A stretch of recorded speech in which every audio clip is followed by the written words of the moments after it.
The morning sun cast long shadows across the Afghan mountains as Lieutenant Commander Jake Matthews adjusted his tactical gear one last time.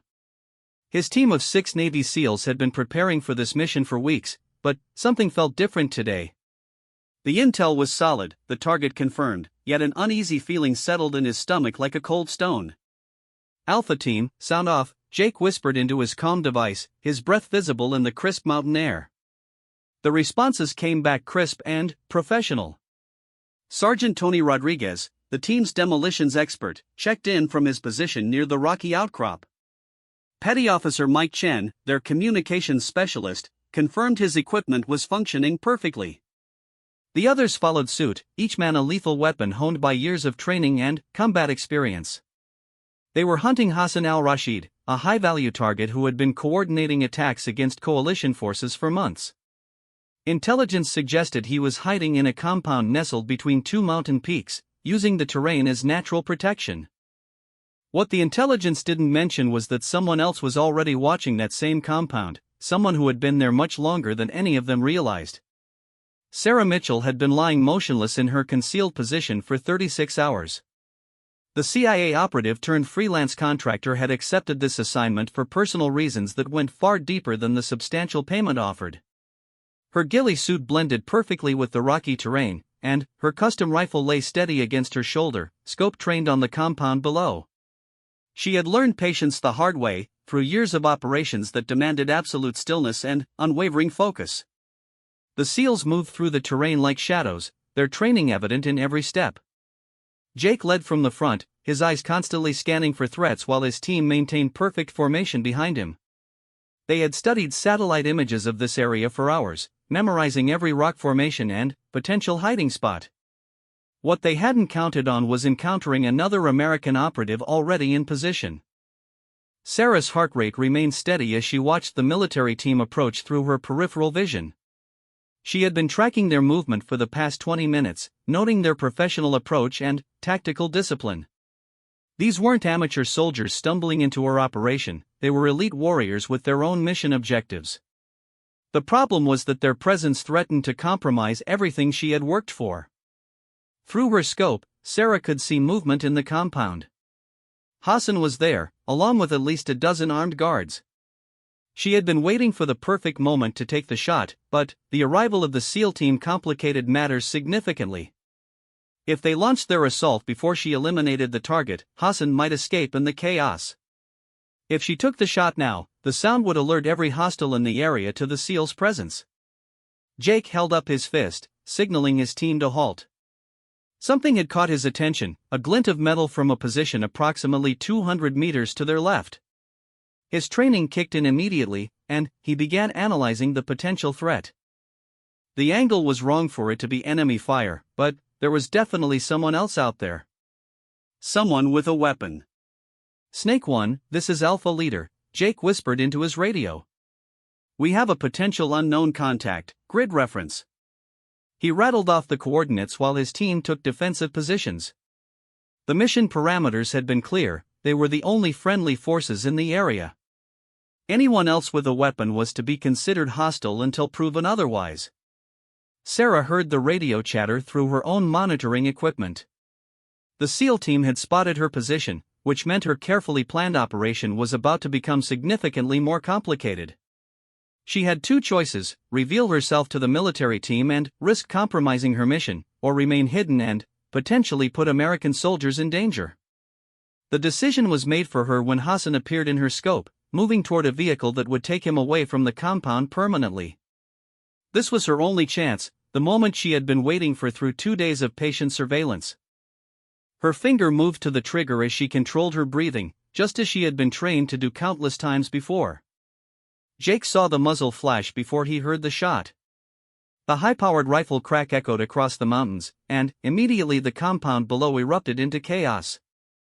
Armed figures scattered in all directions, some running for cover while others returned fire toward the unknown sniper's position. The careful assault plan his team had developed was now worthless. Contact left. Unknown sniper, 200 meters. Jake shouted to his team while taking cover behind a large boulder. His mind raced through possibilities. Was this an enemy sniper targeting his team, or someone else entirely? The angle of the shot suggested they were targeting the compound, not the SEALs, but, in the confusion of combat, intentions could change quickly. Sarah's shot had found its mark. Hassan was down, eliminating her primary objective, but now she found herself in the middle of a firefight with limited escape routes. The guards in the compound were laying down heavy suppressive fire in her direction, and she could see the SEAL team maneuvering to flank her position. They still thought she might be enemy. Alpha team, we need to extract that sniper, Jake decided quickly. Unknown doesn't mean enemy. Someone just took out our target before we could reach him. His tactical mind processed the situation rapidly. Whoever was in that concealed position had skills comparable to his own team, and, right now they were taking heavy fire from the compound guards.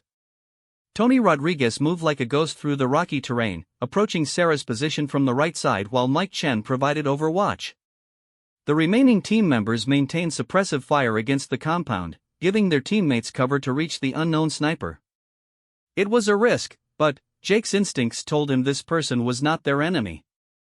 Sarah saw the approaching figures and had seconds to make a decision that would determine whether she lived or died. She could try to fight her way out alone, or trust that these American soldiers would recognize her as a friendly operative. Her mission was complete, but survival required cooperation. American operative. "Don't shoot," she called out, raising her hand slightly while keeping her rifle pointed away from the approaching SEALs. CIA contractor, friendly forces. Tony's response came back immediately. Show me your hands. Keep that weapon down. The firefight continued around them as Sarah slowly emerged from her concealed position. Tony could see she was clearly American, wearing professional gear and carrying equipment that suggested serious training. Her positioning and the precision of her shot indicated this was no amateur. "Jake, we've got a friendly here," Tony reported through his comm system. "Professional sniper, claims CIA contractor. She's the one who took the shot."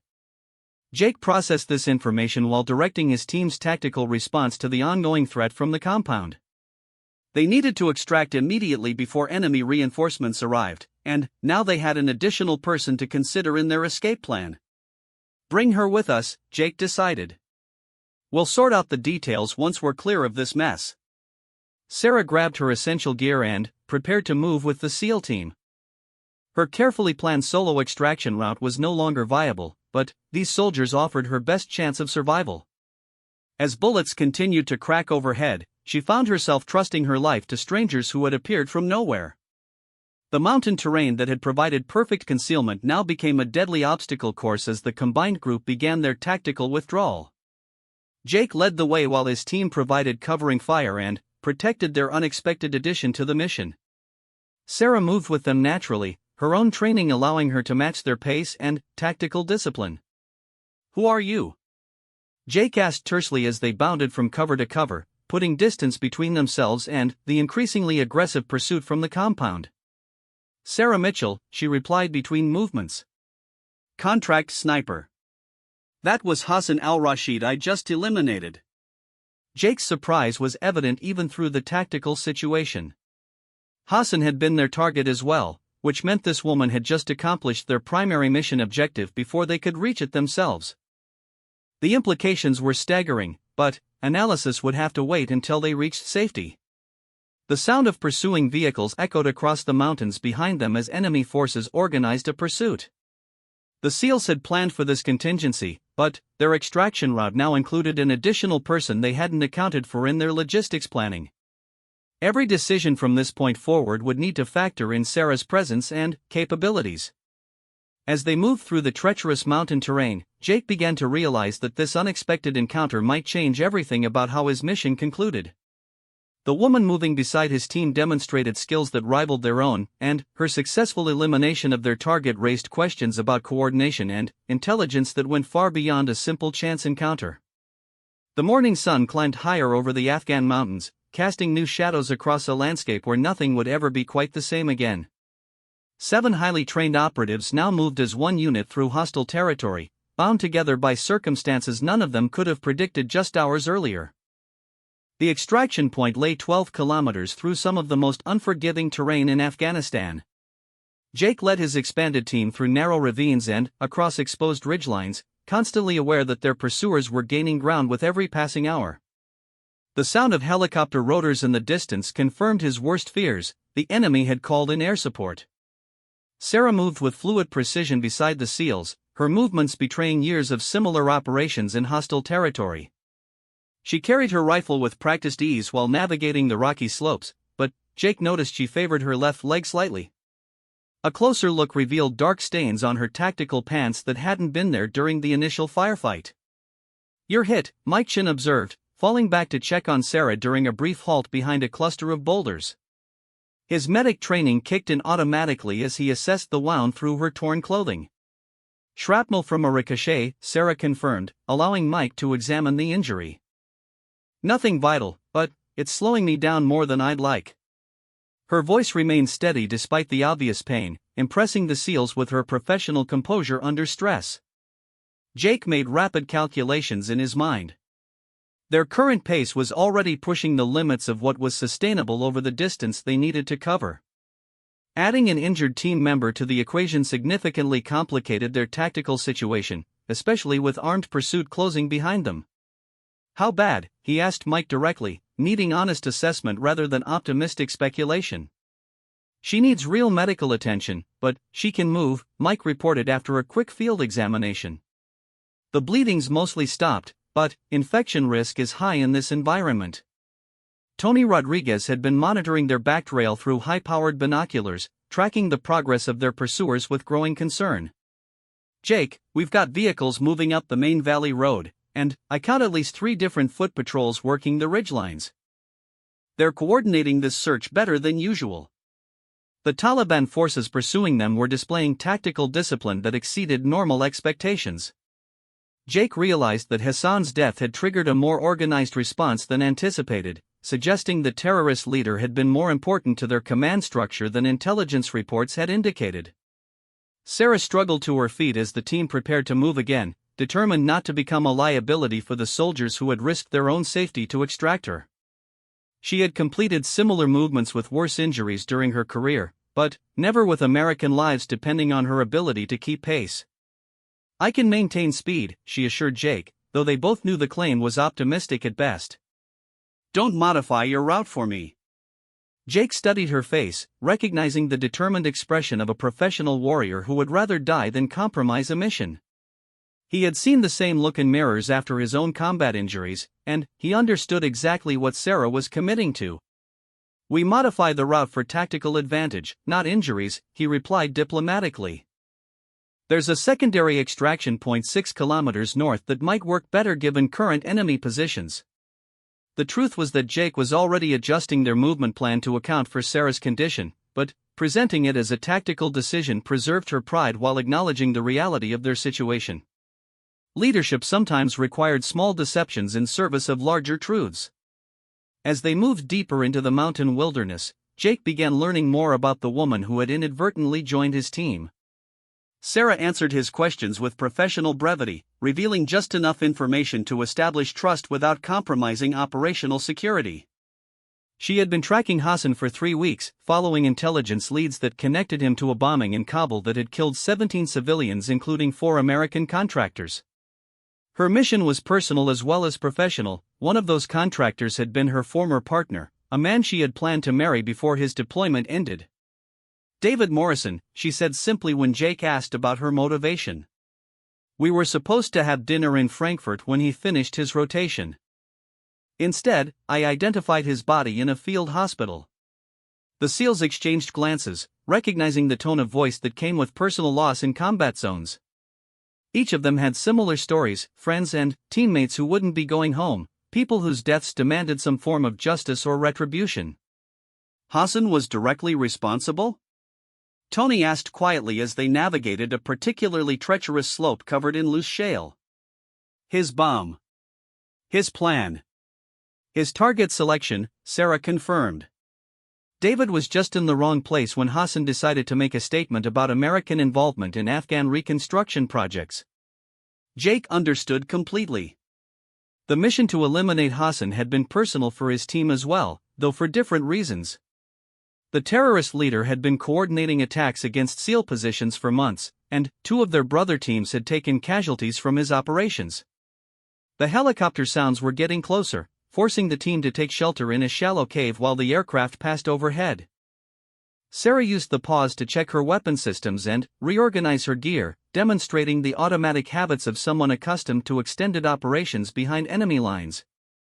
How long have you been working solo contracts? Mike asked, genuinely curious about Sarah's background and capabilities. 18 months, Sarah replied, field stripping her rifle with practiced efficiency. CIA for 6 years before that, mostly Middle East and Central Asia operations. Jake calculated the timeline and realized Sarah had been operating in some of the most dangerous regions in the world during periods of intense conflict. Her survival and success suggested skills that rivaled or exceeded those of his own team members. Why go independent? He pressed, sensing there was more to the story than simple career advancement. Sarah paused in her equipment maintenance, considering how much to reveal about personal decisions that had led her to this mountain cave with a bullet wound and uncertain prospects for survival. Agency politics, she said finally. Too many missions compromised by bureaucrats who never left Washington. Too many good people dying because someone in a conference room decided to prioritize diplomatic relationships over operational reality. The SEALs nodded in understanding. Each of them had experienced similar frustrations with command structures that seemed disconnected from ground truth in combat zones. The freedom to accept targeted contracts allowed operatives like Sarah to focus on specific objectives without navigating complex political considerations. The helicopter passed without spotting their concealed position, but Jake knew their pursuers would continue systematic searches until they found some trace of the escaping team. The secondary extraction point offered better tactical advantages, but reaching it would require crossing several exposed areas where air surveillance posed significant risks. Can you handle a rope descent? Jake asked Sarah, studying the terrain features ahead of them. There's a cliff face that would cut 2 hours off our travel time, but it's technical climbing. Sarah looked at her injured leg, making honest assessment of her capabilities rather than offering false bravado that could endanger everyone. With proper belaying, yes. I won't be graceful, but I can make it down. Tony smiled grimly. None of us are graceful on ropes. We just try not to die. The team prepared their climbing equipment while maintaining security watch on their surroundings. Sarah's injury complicated the rope work, but Mike rigged a special harness system that would allow her to control her descent while minimizing stress on the wounded leg. As they prepared for the technical portion of their escape route, Jake found himself reassessing his initial judgment about Sarah's presence on the mission. What had seemed like a complication was beginning to look more like a valuable addition to his team's capabilities. Sarah's knowledge of Hassan's security arrangements proved invaluable as they planned their next movements. Her 3 weeks of surveillance had provided intelligence that supplemented and corrected several assumptions in the SEAL's mission briefing. Hassan had a backup compound 4 kilometers east of where you found him, she informed Jake while they waited for Tony to secure the rope anchors. If his people are this organized, they might be using it as a command post for the search operation. Jake immediately understood the tactical implications.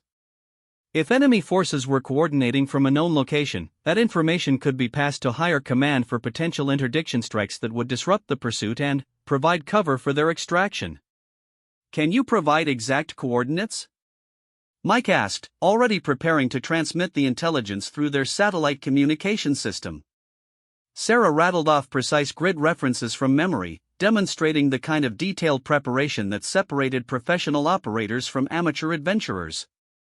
Her information was immediately relayed up the chain of command, where it would be analyzed and potentially acted upon within hours. The rope descent proceeded smoothly despite Sarah's injury. Each team member rappelled down the cliff face with practiced skill, while Sarah managed her descent with determination that impressed even the hardened SEALs. Her leg wound clearly caused significant pain, but she completed the technical climb without complaint or assistance. At the bottom of the cliff, they found themselves in a narrow valley that provided excellent concealment from both ground and air surveillance. The terrain channeled their movement in the direction they needed to travel, while offering multiple defensive positions if they were forced to make a stand. Jake checked his GPS coordinates and calculated they had covered nearly half the distance to their extraction point. The rope descent had indeed saved considerable time, but Sarah's condition was deteriorating despite her efforts to hide the severity of her injury. "We need to address that leg properly," Mike insisted during their next rest halt. Infection in this environment can become life-threatening very quickly. Sarah reluctantly allowed Mike to clean and properly dress the wound, acknowledging that professional medical attention was necessary regardless of her personal preferences for stoic endurance. The shrapnel had caused more damage than initially apparent, and the constant movement was preventing proper healing. As Mike worked on Sarah's injury, the distant sound of explosions echoed across the mountains. Jake's radio crackled with confirmation that airstrikes were hitting the secondary compound Sarah had identified, disrupting enemy coordination just as she had predicted. "Outstanding intelligence," Jake told her as they prepared to resume movement. "You probably just saved our lives." Sarah's contribution to their escape had already exceeded anything Jake could have expected from a chance encounter with an unknown operative. Her professional skills and detailed knowledge of the operational area were proving invaluable for their survival and successful extraction. The sun was setting behind the mountain peaks as the team prepared for the most dangerous portion of their journey. The final approach to the extraction point would require crossing open ground where they would be vulnerable to detection and attack. Every decision from this point forward would determine whether they all made it home alive. Darkness had become their ally as the team moved through the final kilometers toward extraction. Sarah's wound had been stabilized by Mike's field medical work, but the infection risk remained high and her mobility continued to decline with each passing hour. Jake watched her struggle to maintain pace while trying to calculate alternatives that might preserve both their tactical situation and her life. The extraction point lay in a small valley surrounded by ridgelines that offered excellent defensive positions but also created potential kill zones if enemy forces managed to establish overwatch positions before the rescue helicopter arrived. Jake's experience told him they were running out of time before Sarah's condition became critical. "Alpha Base, this is Alpha Leader," Jake whispered into his satellite radio, establishing contact with their command center. "Requesting immediate medical consultation for wounded friendly operative. Also need updated intelligence on enemy air assets in our operational area." The response came back within minutes, confirming that Taliban forces had increased their search efforts and were bringing in additional resources from neighboring provinces. More concerning was the intelligence about portable surface-to-air missiles that had been moved into the region, threatening any rescue helicopter that attempted to reach the extraction zone. Sarah overheard the radio traffic and immediately understood the implications. Her presence was not only slowing down the team physically, but her medical needs were forcing them to take risks that could result in multiple casualties or mission failure. The professional in her began calculating whether the team would be better served by leaving her behind. "Don't even think about it," Jake said quietly, recognizing the expression on her face. "We don't leave people behind, and we certainly don't abandon fellow Americans who've been watching our backs." Tony Rodriguez had been monitoring their surroundings through night vision equipment, tracking potential threats while the team leader coordinated with command. His observations confirmed their worst fears about enemy activity in the area. "Jake, I'm counting at least 6 separate patrol groups working search patterns in our direction," Tony reported grimly. "They're being systematic about it, and they're getting closer to finding our route." The Taliban forces hunting them were demonstrating coordination and tactical discipline that exceeded anything the SEALs had encountered in previous operations. Hassan's death had clearly triggered a massive response designed to capture or kill whoever had eliminated such a high-value leader. Sarah forced herself to focus through the increasing pain and developing fever from her infection.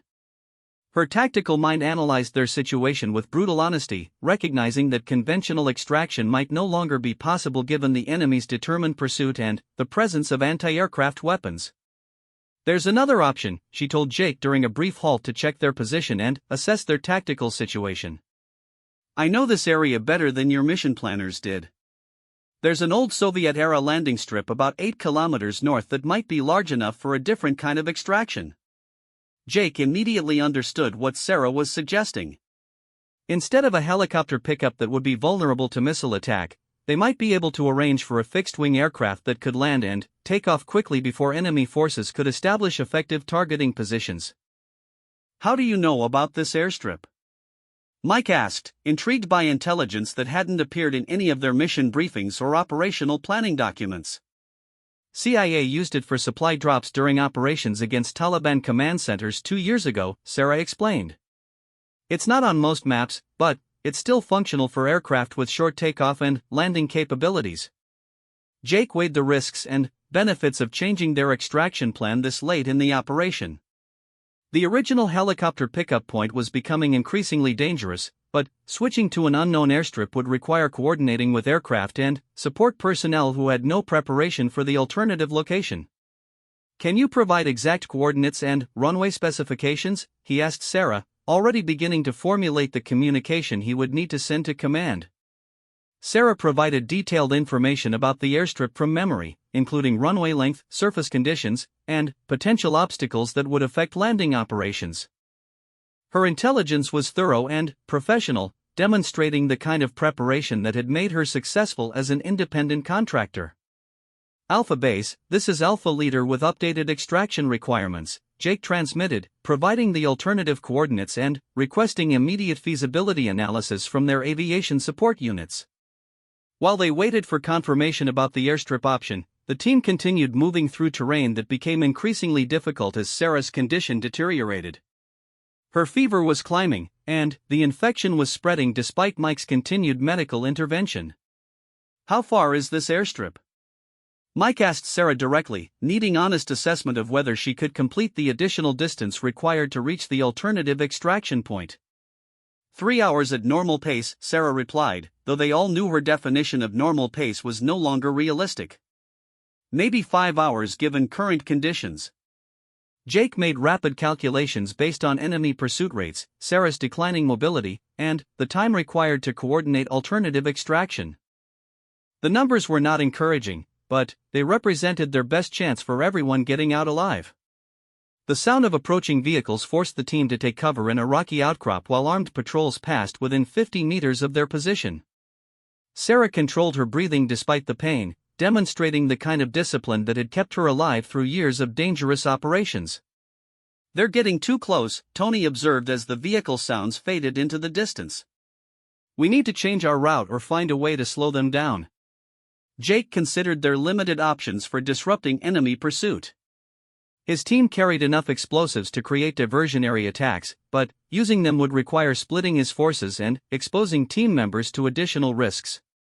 I can provide overwatch while you set charges, Sarah offered, understanding the tactical situation despite her physical condition. My rifle can still reach out and touch people who get too close to your demolition work. Jake studied Sarah's face, seeing determination that overcame obvious pain and exhaustion. Her offer was tactically sound, but it would require trusting a wounded operator with critical support responsibilities during a high-risk operation. Tony, what do you need for an effective diversionary action? Jake asked his demolitions expert, beginning to formulate a plan that could use Sarah's sniper skills to protect his team while they disrupted enemy pursuit. 20 minutes and about half our explosive inventory, Tony replied immediately.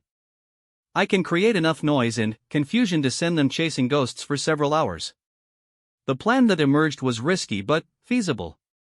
Tony and Mike would move to positions where they could plant charges along likely enemy approach routes, while Sarah provided sniper overwatch from a concealed position that would allow her to engage threats before they could interfere with the demolition work.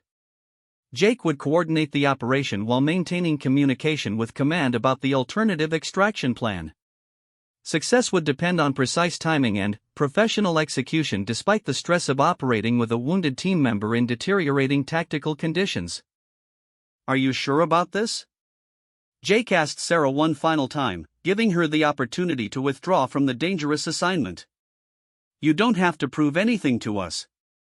I'm sure, Sarah replied firmly. David deserves better than me dying uselessly in these mountains because I was too proud to do my job. The reference to her dead fiancé reminded everyone that this mission had personal stakes that went beyond professional obligations. Sarah's determination to honor his memory by completing her part in the operation resonated with the SEALs, who understood the emotional weight of losing teammates and loved ones. As they prepared for the diversionary action, Jake received confirmation that the alternative airstrip was viable for their extraction needs. A special operations aircraft was being diverted to their location, but the pickup window would be narrow and could not be delayed for any reason. "We have exactly 43 minutes from initiation to be at that airstrip," Jake informed his team. "After that, we're on our own until another aircraft can be arranged, which might be days." The time pressure added urgency to their tactical situation, but it also provided a clear objective that everyone could focus on despite the stress and uncertainty of their circumstances. Success would require flawless execution of a complex plan under the worst possible conditions. Sarah took position in her Overwatch location, despite the obvious pain from her infected wound. Her rifle was steady and her scope clear as she prepared to provide the precision fire support that would protect her temporary teammates during their most vulnerable moments.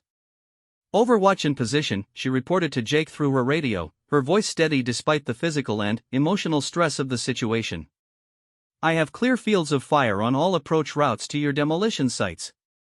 Jake felt a moment of profound respect for the woman who had appeared from nowhere to join his mission.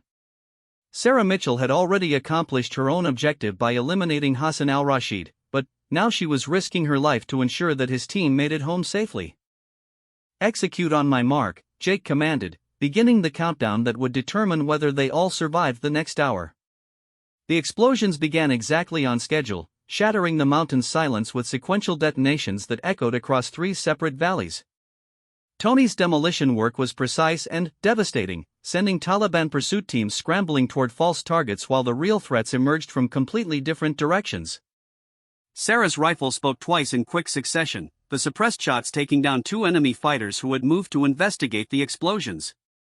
Through her scope, she could see confusion spreading through the Taliban ranks as they tried to determine where the attacks were actually coming from. "2 down, no return fire on my position," Sarah reported calmly, tracking additional targets through her rifle scope while fighting off the dizziness that came with her worsening infection. Multiple groups moving toward the blast sites as predicted. Jake coordinated the withdrawal with military precision, guiding his team away from the chaos they had created while Sarah continued providing Overwatch protection.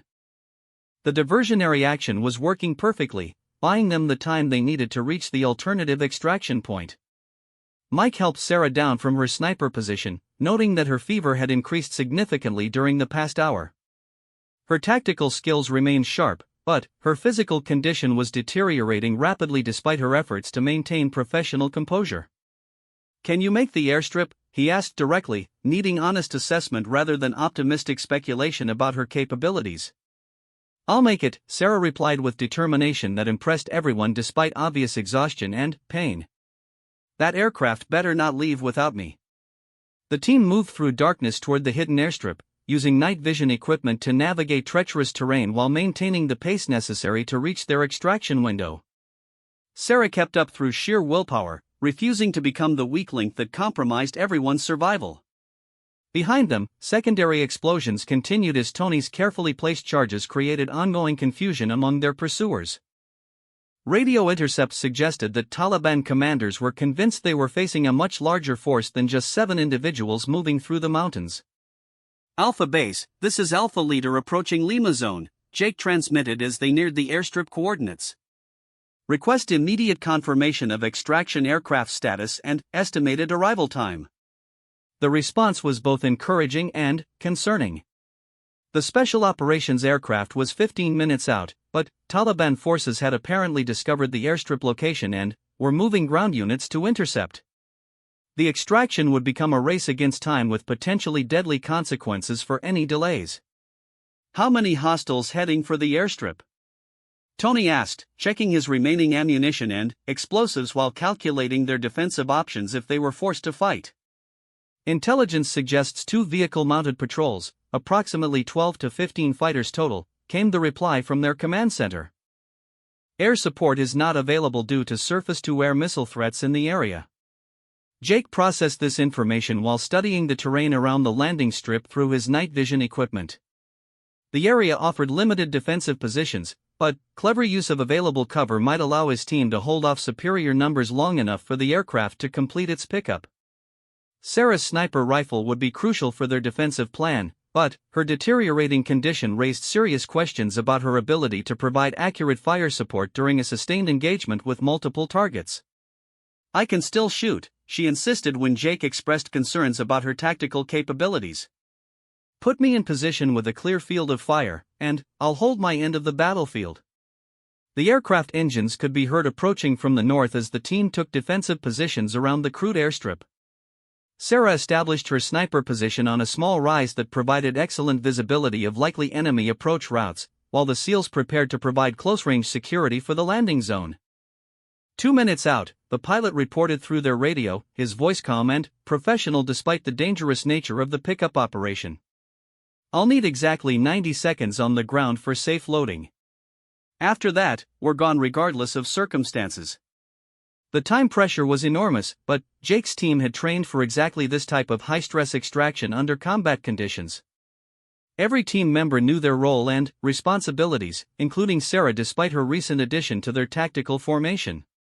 Vehicle lights appeared on the ridgeline to the east, confirming that Taliban forces were converging on the airstrip just as intelligence had predicted. Jake counted at least 3 separate vehicles, suggesting more fighters than originally estimated were responding to the extraction attempt. "Contact east, multiple vehicles," Tony reported through his radio while adjusting his defensive position to engage the approaching threat. "Looks like they brought friends to the party." Sarah's rifle barked once, then twice, as she engaged the lead vehicle with precision shots that shattered the windshield and sent the driver careening off the narrow mountain road. The vehicle rolled several times before coming to rest against a boulder, eliminating at least 2 fighters from the approaching force. "Lead vehicle neutralized," Sarah reported, already tracking the second target through her scope despite the obvious effort required to maintain steady aim. "Engaging vehicle 2. The Special Operations aircraft appeared overhead, its pilot demonstrating exceptional skill as he approached the rough airstrip in complete darkness while under potential threat from ground forces.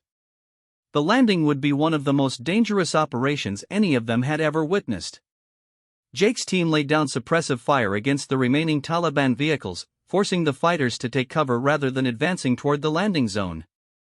Their tactical discipline and superior firepower were holding off a larger force, but ammunition was limited and the enemy had reinforcements available. Sarah's next shot disabled the engine of the second vehicle, stranding its occupants several hundred meters from the airstrip. Her third shot eliminated a fighter who was attempting to set up a machine gun position that would have threatened the landing aircraft. "Outstanding work," Jake told her through the radio, genuinely impressed by Sarah's performance despite her obvious physical limitations. "Keep them honest while we secure this landing zone." The aircraft touched down with remarkable precision, its pilot maintaining engine power while the loadmaster prepared for rapid passenger boarding. Jake's team began moving toward the aircraft while maintaining defensive fire against Taliban forces that were regrouping for a final assault. Sarah's rifle continued providing precise fire support, each shot carefully placed to disrupt enemy movement toward the landing zone. Her fever was climbing and her hands were beginning to shake, but her professional training allowed her to maintain effective performance despite deteriorating physical condition. "Move! Move! Move!" Jake shouted as his team sprinted toward the waiting aircraft, carrying their essential equipment while Sarah provided covering fire from her overwatch position. The timing had to be perfect to avoid casualties during the vulnerable boarding process. Mike reached the aircraft first, immediately turning to help the others while the loadmaster prepared to secure equipment and personnel for immediate takeoff. Tony followed seconds later, his demolition equipment carefully stowed to prevent accidental detonation during flight operations. Sarah's position was the most exposed, requiring her to maintain fire support until the last possible moment before making her own dash to the aircraft. Jake watched her through his night vision equipment, timing her movement to provide maximum cover during her most vulnerable moments. "Sarah, move now," Jake commanded as Taliban fighters attempted to flank her sniper position from 2 different directions. "We've got you covered." Sarah abandoned her carefully constructed firing position and ran toward the aircraft with determination that overcame pain, exhaustion, and infection. Her rifle remained ready for immediate use, but her primary focus was reaching the aircraft before enemy forces could establish effective fire positions. Jake and Tony provided covering fire as Sarah sprinted across the open ground of the airstrip, their weapons chattering steadily to suppress any Taliban fighters who might threaten her movement toward safety and extraction. The aircraft engines roared as the pilot prepared for immediate takeoff, knowing that every second on the ground increased the risk of catastrophic damage from enemy fire. The loadmaster stood ready to haul Sarah aboard the moment she reached the aircraft's ramp. 30 seconds, the pilot announced through the radio, his voice urgent but controlled. After that, I have to go regardless of passenger status. Sarah reached the aircraft with seconds to spare, diving through the loading ramp while Mike and the loadmaster pulled her to safety inside the cargo compartment. Jake and Tony followed immediately, their covering fire ceasing only when they were physically inside the aircraft. The aircraft lifted off with Taliban rounds cracking through the air around them, the pilot demonstrating exceptional skill as he maneuvered away from the landing zone while avoiding potential missile threats from the surrounding mountains. As the aircraft climbed toward safe altitude, Jake looked back at the woman who had changed everything about his mission. Sarah Mitchell sat against the cargo compartment wall, her rifle across her knees and her eyes closed in exhaustion, but alive and safe thanks to teamwork that none of them could have predicted when the day began. "Welcome to the team," he told her quietly, meaning every word despite the chaos and uncertainty that had brought them together in the Afghan mountains. The military hospital in Germany provided a stark contrast to the Afghan mountains where Sarah had spent the previous 3 days fighting infection and exhaustion. Clean white walls, steady electrical power, and medical equipment that didn't require battery conservation created an environment that felt almost surreal after the intensity of combat operations. Dr. Rebecca Torres examined Sarah's wound with professional thoroughness, documenting the extent of infection and tissue damage that had developed during the extraction operation. The shrapnel had been successfully removed, but aggressive antibiotic treatment would be required to prevent more serious complications. "You're lucky, Dr. Torres informed Sarah bluntly. Another 12 hours without proper treatment and you might have lost the leg entirely. As it stands, full recovery will take 6 to 8 weeks minimum." Sarah accepted the medical assessment with the same stoic professionalism she had demonstrated throughout the mountain extraction.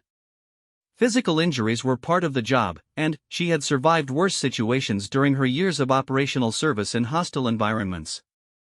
Jake visited Sarah's hospital room 3 days after their arrival in Germany, bringing coffee and updates about the aftermath of their mission in Afghanistan.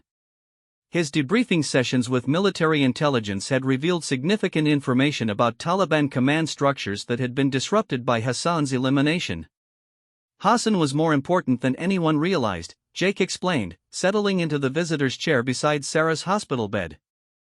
"Intelligence services are calling it one of the most successful targeted elimination operations of the past 2 years."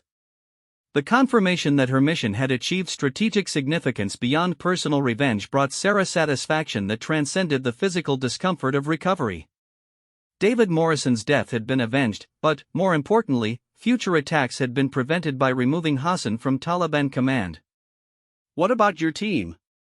Sarah asked, genuinely concerned about the SEALs who had risked their lives to extract her from the mountains. "Any complications from the mission?" "Everyone's fine," Jake assured her. "Tony's already talking about the next deployment, and Mike's been telling everyone who'll listen about the most professional sniper he's ever worked with." The respect was mutual, Sarah realized. The SEAL team had demonstrated tactical excellence and personal courage that impressed even someone with her extensive operational experience. Their willingness to modify their mission to protect an unknown American operative spoke to character that went beyond military training. Colonel James Harrison arrived at the hospital that afternoon, representing Special Operations Command interests in debriefing both Jake's team and Sarah about their unexpected collaboration. His questions were thorough and professional, focusing on tactical lessons learned rather than administrative concerns about unauthorized cooperation. "Ms. Mitchell, your intelligence contribution was exceptional," Colonel Harrison acknowledged after reviewing mission reports and debriefing transcripts. "The airstrip location and Hassan's compound details probably saved several American lives." Sarah appreciated the recognition, but her focus remained on practical considerations about her future operations and relationship with military command structures. Independent contractors operated in gray areas that sometimes conflicted with official policies and procedures. "Will there be any issues about my involvement in a military operation?" she asked directly, preferring honest answers to diplomatic reassurances about potential problems. "Quite the opposite," Colonel Harrison replied with a slight smile. "Special Operations Command is interested in discussing potential future collaboration opportunities with qualified independent contractors." The offer was intriguing and potentially lucrative, but Sarah needed time to consider the implications of closer working relationships with military units. Independence had been her primary motivation for leaving the CIA, and any new arrangements would need to preserve that autonomy. Jake rejoined the conversation, having completed his own debriefing sessions with Colonel Harrison's staff. His perspective on future cooperation was enthusiastic, recognizing the tactical advantages that Sarah's skills could provide for specialized operations. "We work well together," he told Sarah honestly. The team chemistry was natural despite the circumstances. "If you're interested in occasional joint operations, we'd welcome the opportunity." The professional respect was obvious and mutual, but Sarah understood that successful tactical cooperation didn't automatically translate into long-term working relationships. Military units had specific command structures and operational requirements that might not accommodate independent contractor preferences. Dr. Torres returned with updated medical reports and discharge planning information. Sarah's recovery was progressing ahead of schedule, allowing for transfer to rehabilitation facilities where she could begin restoring full mobility and strength. "Physical therapy will be intensive," Dr. Torres explained, reviewing treatment schedules and exercise protocols. "But your baseline fitness level suggests complete recovery within 6 weeks if you follow the prescribed program." The rehabilitation timeline would affect Sarah's availability for new contracts, but it also provided opportunity to evaluate the collaboration proposals that had emerged from the Afghanistan mission. Strategic planning was as important as tactical execution for independent operators. Jake's team prepared for departure the following morning, returning to their base in the United States for mission debriefing and preparation for their next deployment. The bonds formed during combat operations had created friendships that would endure beyond military service. "Stay in touch," Jake told Sarah as he prepared to leave Germany. "The offer for future cooperation is genuine, and we'd like to work with you again when you're ready." Sarah exchanged contact information with each team member, recognizing that professional networks were essential for success in specialized military contracting. The SEALs had proven their competence and character under the most demanding circumstances possible. Tony Rodriguez presented Sarah with a small piece of shrapnel that had been recovered from her wound during surgery, mounted on a wooden base with an engraved inscription commemorating their shared operation in Afghanistan. The gesture was both humorous and deeply meaningful. "Something to remember us by," he explained with characteristic grin. "Plus proof that you're tough enough to work with SEALs." Mike Chen provided Sarah with a comprehensive medical kit designed for extended solo operations, including antibiotics and surgical supplies that weren't normally available to civilian contractors. His practical contribution reflected understanding of the challenges she would face during future missions. "Quality medical support can make the difference between mission success and disaster," Mike explained seriously. "This kit contains everything you might need for treating serious injuries in hostile environments." The gifts demonstrated acceptance and respect that meant more to Sarah than any official recognition or financial compensation. These warriors had welcomed her into their brotherhood based purely on professional performance and personal character demonstrated under extreme stress. Colonel Harrison's final meeting with Sarah focused on specific proposals for future collaboration between special operations units and qualified independent contractors. The arrangements would provide significant tactical advantages while preserving the independence that Sarah valued. "We're not trying to recruit you back into government service," Colonel Harrison clarified. "We're offering selective partnerships for operations where your specific skills would provide unique advantages." The flexibility was appealing, allowing Sarah to maintain her independent status while contributing to operations with strategic importance. Future missions could be evaluated individually based on objectives, risks, and personal interests rather than institutional obligations. 2 weeks later, Sarah walked out of the German rehabilitation facility with full mobility restored and strength returning rapidly. Her rifle case and tactical equipment had been carefully maintained during her medical treatment, ready for whatever challenges lay ahead. The flight back to the United States provided time for reflection about the mission that had changed everything about her professional trajectory. Hassan al-Rashid was dead, David Morrison had been avenged, and new opportunities were emerging from unexpected collaboration with military special operations. Most importantly, Sarah had discovered that working with the right team could enhance rather than compromise her effectiveness as an independent operator. The SEALs had demonstrated that mutual respect and professional competence could overcome any barriers created by different organizational structures or operational approaches. As her aircraft descended toward Washington, Sarah began planning her next steps. Future missions would be evaluated not just for financial compensation and personal satisfaction, but for opportunities to work again with warriors she had learned to trust and respect. The concealed woman sniper had indeed changed everything, but perhaps not in the ways anyone could have predicted when the mission began in the Afghan mountains. Sometimes the best operations were the ones that nobody planned, created by professionals who understood that mission success required adaptation, courage, and absolute commitment to bringing everyone home alive. The Brotherhood of Warriors transcended all boundaries when it mattered most, and Sarah Mitchell had earned her place among America's finest through actions that spoke louder than any words ever could.